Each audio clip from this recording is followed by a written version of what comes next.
The oil life reset on 2014 to 2021 Dodge Durangos recalibrates the vehicle's onboard computer after an oil change, setting the oil life percentage back to 100% and extinguishing the service reminder light.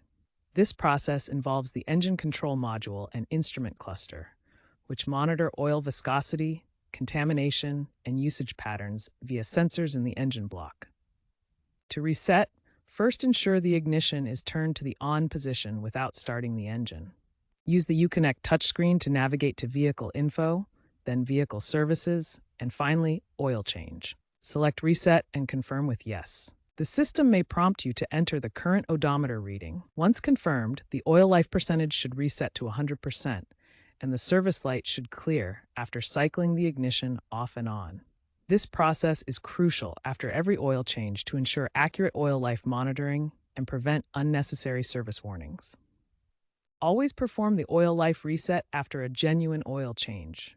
Failing to do so can lead to inaccurate monitoring and potential engine damage. While the Uconnect touchscreen method is standard, some models may offer alternative reset procedures using steering wheel controls or a button sequence if the touchscreen is unresponsive. If the service light persists after the reset, it may indicate an underlying issue, such as a faulty oil pressure sensor.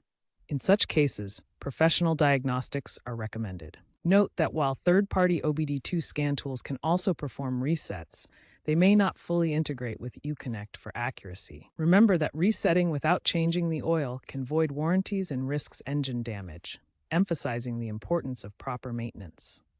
Experts recommend following the owner's manual for resets to avoid voiding warranties, with statistics showing that improper resets account for 10 to 15% of oil-related engine failures in older Durangos.